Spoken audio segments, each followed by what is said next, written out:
You know, it's hard to believe that if you were to say the name Adam Lambert a year ago, very few people would have known who you were talking about. Yeah. Now, 1 year later, it's hard to find somebody who doesn't know who Adam Lambert is.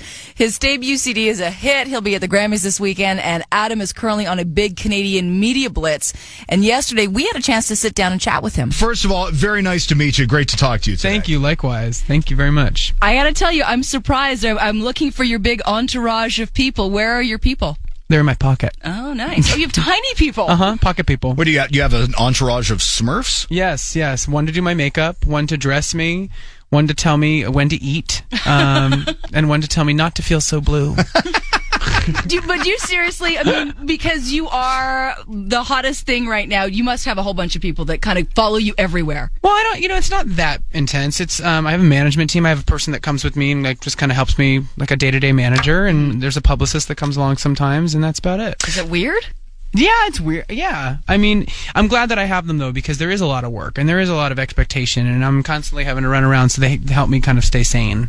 Mm-hmm. You know, is it literally? And you joked a couple of moments ago about when to eat and when not to feel so blue. Do you literally have people say, "Okay, Adam, it's time to eat," or how much control do you have on your day-to-day life? It's it's funny because I think there's this perception that you get off American Idol and you have like a puppeteering crew, and there's this Svengali reality, and it's.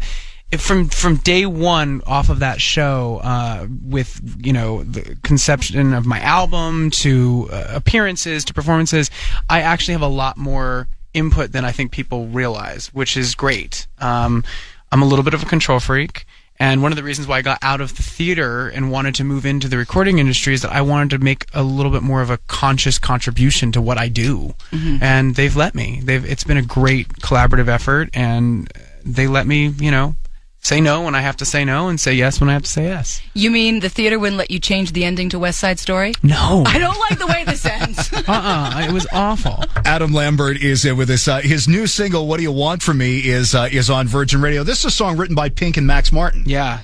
Power duo. Hello. How did it go from being a Pink track to an Adam Lambert track? Well, from what I know, I think they wrote it and recorded a demo of it for her album, and then for whatever reason they decided not to use it. I mean, that happens. You have a lot of great songs, and you go, well, we got this song and this song. This one sounds too much like it, or this one's the same theme, so we're going to toss this one.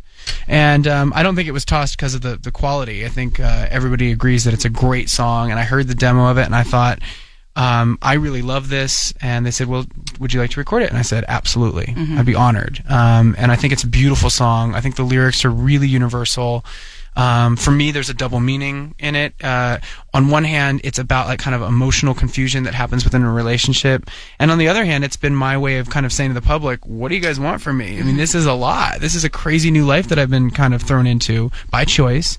And, sometimes I feel like, I get on one hand, oh, he's to this, and we want this, and on the other hand, oh, we want this, and why isn't he being this way? And so, well, very timely, especially coming out of what happened with the American Music Awards. Totally appropriate. Did that? Was it always designed to be the second single, or did you say, hey, this song totally speaks about what's going on in my life right now, let's make this the second single? It was actually talked about as being the first single for a little while, and I had a conversation with the powers that be and said, I'd really like to do something that's a little bit more theatrical and kind of like dancey and kind of edgy and sexy as a first song, just to kind of like do something different and unexpected. And that's why For Your Entertainment came out as the first single. And what's so great is right after the AMAs, they decided, you know what, let's power out like another single, which seems to be a trend lately, of like doing a couple in a row real fast. And this one is doing really great on radio, which I'm really thrilled about. And it's real catchy. I love it. And I was actually, funny story, I was talking to my grandma, who is 87, and I was saying, I'm going to be interviewing Adam Lambert next week. And she's like, oh, I love Adam Lambert. He's so handsome. Aww. And he has such nice eyes, and he can really sing, and he's so much better than Michael Bubbles. I said, Michael Bubbles. I was like, Michael Bubbles? I'm like, Michael Bublé? And she's like, yes, Michael Bublé. He's trying to be the next Perry Como. So you have my grandmother's stamp of approval. Michael Bubbles, not so much. I'm sorry, Michael. Trashing the national treasure, your grandmother. I love the grandma point of view. I love it. What has been your craziest fan encounter so far?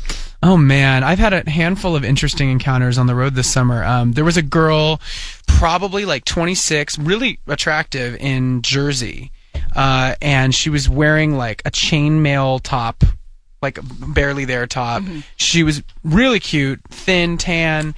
She'd been drinking like crazy all through the concert, and she came up to me at a meet and greet afterwards and was just hanging on me and was in my ear going like, "I want to kiss you." Please make out with me. And I was like, oh, honey, and tapping her back like, oh, that's sweet. Yes. Where was my it? handlers? That's real nice. Was it? So it wasn't Nat's grandmother. No, we're established no. A little younger than Nat's and grandmother. it wasn't Michael Bubbles either.